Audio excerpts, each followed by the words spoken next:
শেষ রাত্রে উঠে চোখের পানি ছেড়ে দিয়ে আল্লাহর কাছে 2 রাকাত নামাজ পড়ে বলেন, আল্লাহুম্মা আনতা রাব্বি লা ইলাহা ইল্লা আনতা খালাকতানি আনা আবদুক ওয়া আনা আলা আহদিক ওয়া ওয়া'দিকা মাস্তাতা'ত আউযু বিকা মিন শাররি মা সানা'ত আবুউ লাক বিনি'মাতিকা আলাইয়া ওয়া আবুউ বিযামবি ফাগফিরলি ফাইন্নাহু লা ইয়াগফিরু যুনুবা ইল্লা আনতা। এটা সাইয়্যিদুল ইস্তিগফার, ইস্তিগফারের সর্দার। যে ব্যক্তি সকালে পড়বে, রাত্রের আগে যদি মারা যায় জান্নাতি, রাত্রে পড়বে সকালের আগে মারা গেলে জান্নাতি। হিসনুল মুসলিম বইয়ের মধ্যে আছে। কোন বই? হিসনুল মুসলিম। তোমরা যে ফোন সারাদিন চালাও, ভালো কিছু অ্যাপস ডাউনলোড করো।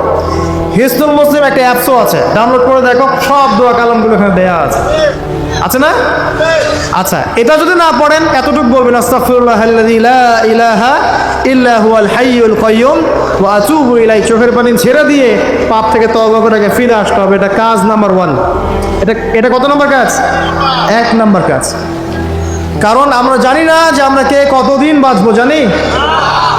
কিন্তু মানুষের চলাফেরা দেখলে মনে হয় যে মানুষ জানে।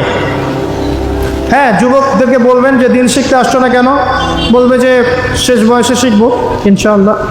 বিশ্বাস করেন, এই কথাটা শোনেন, যদি কোনো ব্যক্তি যুবক, স্পেশালি যুবক যার যৌবনের তাড়না আছে, এই যুবক যদি পবিত্র জীবন যাপন করতে পারে, আল্লাহ পাক ওই যুবককে দেখে অবাক হয়ে যান। এবং কেউ যদি প্রকাশ্য গোপন জেনা থেকে বেঁচে থাকতে পারে, সাক্ষাৎ মৃত্যুর হাত থেকে আল্লাহ তাকে বাঁচাতে পারেন। আমি দলিল ছাড়া কথা বলবো না, এখানে দলিল দিচ্ছে শোনেন। 3 জন ব্যক্তি বের হয়েছে, ঝড়, বিশাল ঝড়, গুহায় আশ্রয় নিয়েছে, ঝড়ে পাথর দিয়ে গুহার মুখ বন্ধ হয়ে গেল। এই তো এটা হাদিস, কিন্তু আলেম ওলামারা জানবেন, আপনাদেরকে বলছে হাদিসে আছে। কিন্তু এখন গুহার মুখ খোলার কোনো অপশন নাই। এখন 3 জন পরামর্শ করছে, আমাদের কিছু নেক আমল দিয়ে আল্লাহর কাছে দোয়া করি, চল।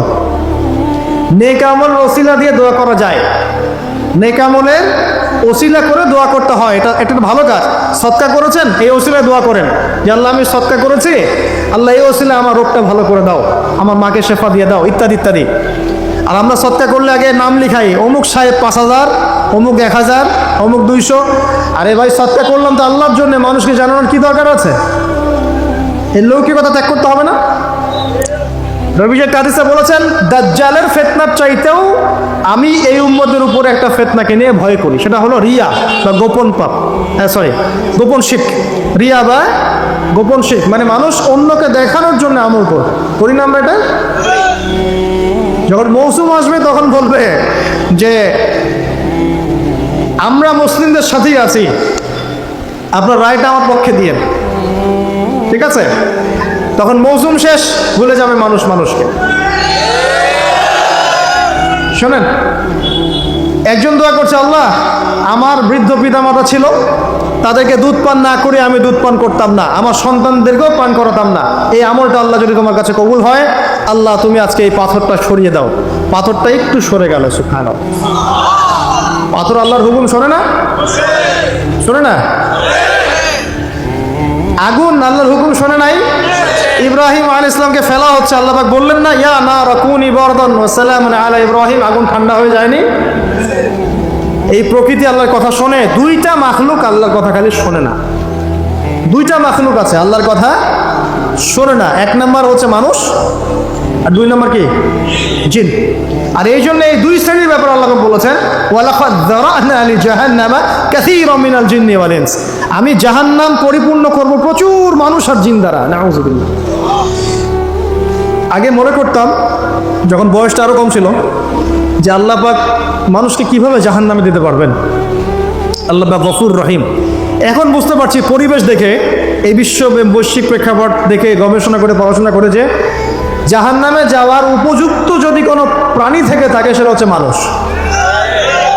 জানেন, জাহান্নামে যাওয়ার যদি উপযুক্ত কোনো প্রাণী এই মহাবিশ্ব থাকে, সেটা হচ্ছে মানুষ। এই জন্য আল্লাহ রসুল একটা হাদিসে বলেছেন, 1999 জন মানুষ যাবে জাহান্নামে। বলেন নাউযুবিল্লাহ। আবার এমন হাদিস আছে যে বিনা হিসেবে 70,000 মানুষ যাবে জান্নাতে, কোনো হিসাব নাই, বিনা হিসাবে জান্নাত। আবার একটা হাদিসে আসছে প্রত্যেক হাজারের সাথে 70,000 করে। সাহাবীরা খুশি হয়ে গেলেন যখন তারা জানলেন যে বেশিরভাগ জান্নাতি হবে উম্মতে মুহাম্মাদের। সুবহানাল্লাহ। উম্মতে মুহাম্মাদের জান্নাতে যাওয়ার একটা হাদিস বলে দেব, একটা হাদিসের উপর আমল করতে পারবেন? মেরাজের রাতে নবী সাল্লাল্লাহু আলাইহি ওয়াসাল্লামকে আল্লাহ পাক ওয়াদা করেছেন, হে মুহাম্মদ সাল্লাল্লাহু আলাইহি ওয়াসাল্লাম, তোমার উম্মতের মধ্যে যে কোনো ব্যক্তি যদি শিরিক না করে মারা যায়, আকাশ জমিন সমান পাপ থাকলেও আমি আল্লাহ তার সামনে আসমান জমিন সমান ক্ষমা নিয়ে হাজির হবে।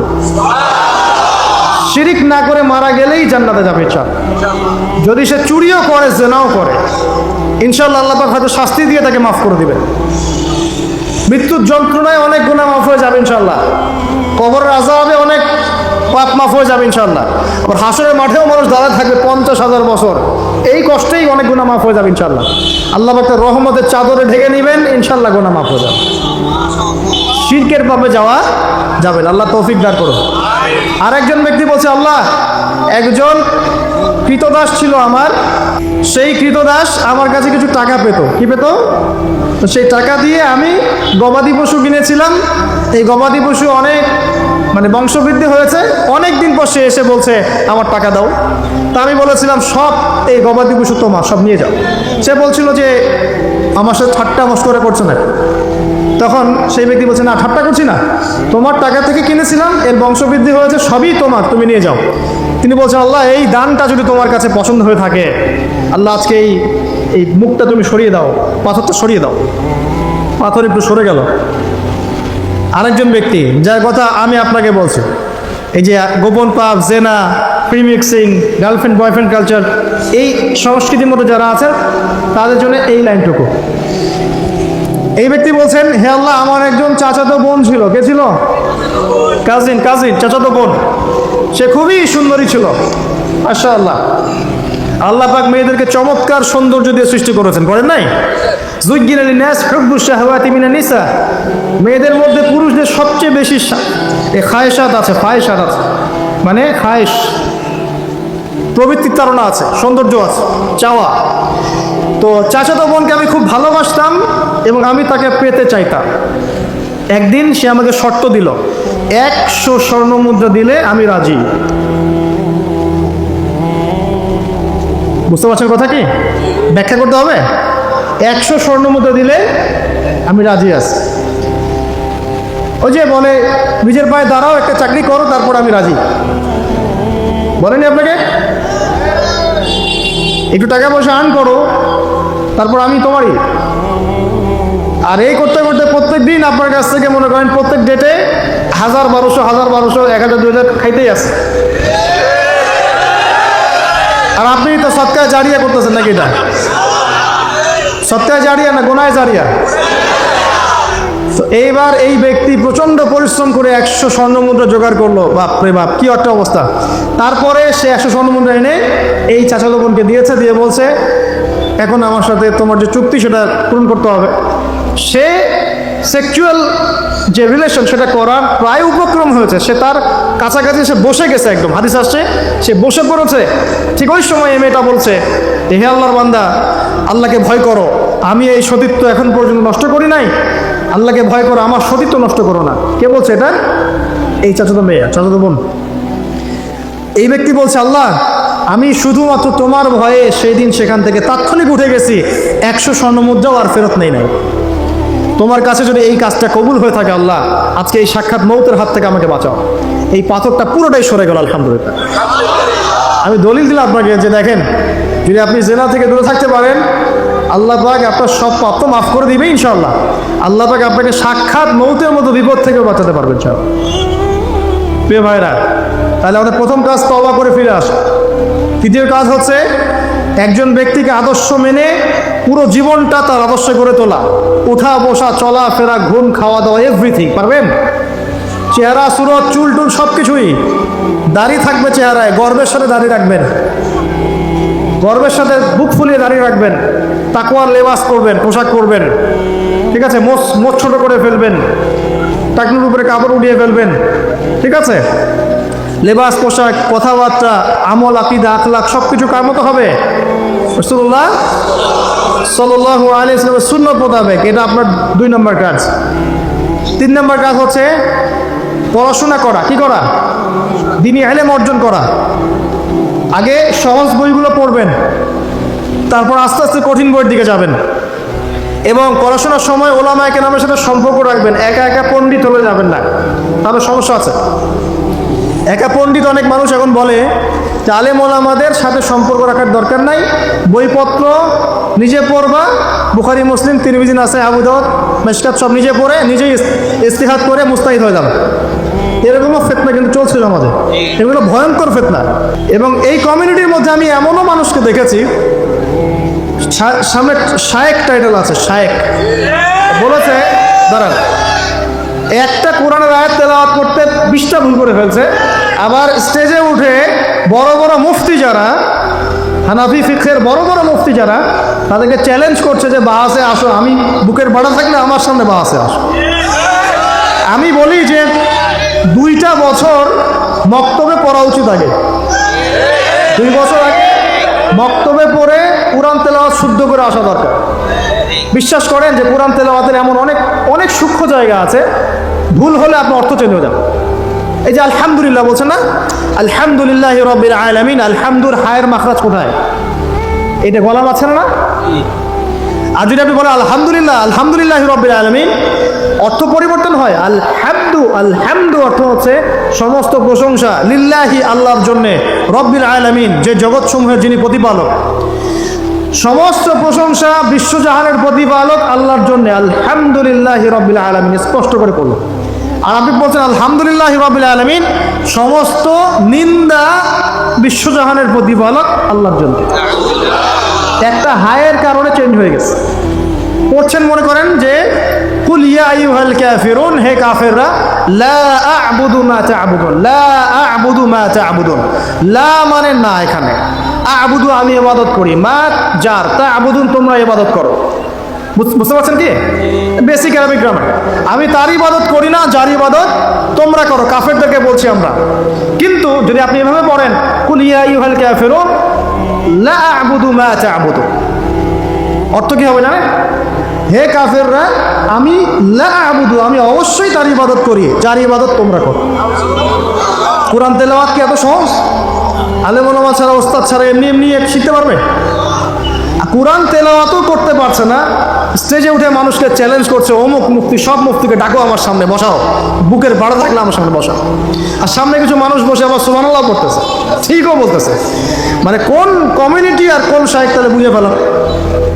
আবার এমনও আছে শায়েখ মাশাআল্লাহ, খালি মুখ দিয়ে যদি বলেন যে আমরা আল্লাহর জমিনে আল্লাহর দ্বীনের প্রচার প্রসার প্রতিষ্ঠা চাই, ইসলাম প্রতিষ্ঠা লাভ করেছে দাওয়াতের মধ্য দিয়ে, এবং এই শব্দ উচ্চারণ করলেই আপনাকে খারেজি ট্যাগ লাগাই দিয়ে দিবে। মানে যে নিরপরাধ মানুষ হত্যা করা নয়, এই ব্যাখ্যা আমরা জানি না, এই ব্যাখ্যা মুসলিমরা বোঝে না। কোরআন এবং হাদিসে কোনো জায়গায় আছে নিরপরাধ মানুষকে হত্যা করতে হবে? কিন্তু যখন সারা বিশ্বের পশ্চিমারা মুসলিম কান্ট্রিদের উপর আগ্রাসন চালাবে, মুসলিমরা কি কলা চুষবে বসে বসে, আঙুল চুষবে? তখন তারা যদি প্রতিবাদ করে, ওটা খারাজি হয়ে যাবে। নেক্সট শুরুতে ধোকা থেকে বেঁচে থাকবে যে সব মুসলিম সমাজের ভিতরে ঢুকেই মুসলিম সমাজের ক্ষতি করার চেষ্টা করতেছে। খুব সাবধান থাকবেন। এই জন্য প্রিয় ভাইরা, হকপন্থী ওলামায়ে কেরামদের সংস্পর্শে থাকবেন, দেখবেন ইনশাআল্লাহ আপনাকে তারা বিভ্রান্ত করতে পারবে না ইনশাআল্লাহ। আমি কারো নাম মেনশন করছি না, কারণ সঙ্গত কারণ আছে, বুঝতে পারছেন? এটা কয় নাম্বার? 3 নাম্বার। এক কি বলেছে? তওবা করে ফিরে আসতে হবে দিনের বিজয় চাইলে। 2 নাম্বার কি? আমল বাড়াবেন, নবী সাল্লাল্লাহু আলাইহি ওয়াসাল্লামের সুন্নাত ফলো করবেন। 3 নাম্বার পড়াশোনা করবেন, আলেম ওলামার সাথে সম্পর্ক রাখবেন। আর 2-3টা বলছি জাস্ট। 4 নাম্বার হচ্ছে পরিবারের আদর্শ হবে জান্নাতি পরিবার। সারা দুনিয়া গারদ হয়ে যায়, যাক আপনার পরিবারটা ঠিক থাকতে হবে। পারবেন? পরিবারের কর্তা হবে ইব্রাহিমের মতো আলাইহিস সালাম, পরিবারের ছেলেগুলো হবে সব ইসমাইলের মতো আলাইহিস সালাম, পরিবারের মায়েরা এবং বোনেরা হতে হবে হাজারা এবং সারা আলাইহিস সালামের মতো। পারবেন ইনশাআল্লাহ? আল্লাহ কবুল করুন। আমাদের বাচ্চা কাচ্চাদেরকে মানুষ করে যাবেন, ছোটবেলা থেকে ওদের মধ্যে ইসলামের বীজ ঢুকিয়ে দিবেন। আমি বলছি না তারা ডক্টর হবে না, ইঞ্জিনিয়ার হবে না, এগুলো আমি বলছি, অ্যাটলিস্ট আমি এগুলো বলবো না। তারা অবশ্যই বড় বড় পোস্টে যাবে, পলিটিশিয়ান হবে, ইকোনমিস্ট হবে, ডক্টর ইঞ্জিনিয়ার সব হবে, কিন্তু ভিত্তিটা দিতে হবে কিসের? কোরআন সুন্নাহর। দেখবেন ইনশাআল্লাহ তারা বড় হয়ে ওদের দ্বারা দেশ এবং জাতির খেদমত হবে ইনশাআল্লাহ। আর 2টো বলে শেষ করে দিই। এক হচ্ছে রিজিক হালাল হতে হবে। কি হতে হবে? হারাম রিজিকে যাবেন না, ভুল করে ওয়াদা করেন। কোনোদিনও হারাম রিজিকে যাবেন না, আল্লাহ পাক তৌফিক দান করুন। আর সবশেষ কথা হচ্ছে, সৎ কাজের আদেশ এবং অসৎ কাজের নিষেধ সবাইকে করতে হবে, শুধুমাত্র আলেম ওলামার একার দায়িত্ব না, এটা সবাইকে দায়িত্ব পালন করতে হবে ইনশাআল্লাহ। যার যার ক্ষেত্র থেকে করবেন, বাল্লিগু আন্নি ওয়ালা ওয়া, একটা আয়াত জানলেও প্রচার করবেন ইনশাআল্লাহ। আল্লাহ পাকের দিনটা প্রচার হবে ইনশাআল্লাহ, প্রতিষ্ঠা লাভ করব। তখন আমরা মুসলিম হব, মুমিন হব, মুনাফিক হব না। যে ব্যক্তি কথা বললেই মিথ্যা বলে, ওয়াদা করলে কি করে? খেলাফ করে। আর আমানত রাখা হলে কি করে? খেয়ানত করে। এবং যখন উত্তেজিত হয়ে যায় তখন উচ্চ স্বরে গালিগালাজ করে। আল্লাহ পাক আমাদের সবাইকে মুনাফিকের এই 4 খাসলত থেকে বাঁচিয়ে রাখুন। আল্লাহ পাকের জমিনে তার দিনের প্রচার প্রসার করার তৌফিক দান করুন। আমাদের পরিবারের মূল্যবোধ ঠিক করে দিন। আমাদের সবাইকে হকপন্থী আলেম ওলামার সাথে সম্পর্ক রাখার তৌফিক দান করুন এবং জ্ঞান অর্জন করে তওবা করে ফিরে আসার তৌফিক দান করুন। আজীবন ইসলাম শক্ত করে আঁকড়ে ধরার তৌফিক দান করুন, আমিন। আজকের মতো এখানে শেষ করছি প্রিয় ভাইরা। সুবহানাকাল্লাহুম্মা ওয়া বিহামদিকা আশহাদু আল্লা ইলাহা ইল্লা আনতা আস্তাগফিরুকা ওয়া আতুবু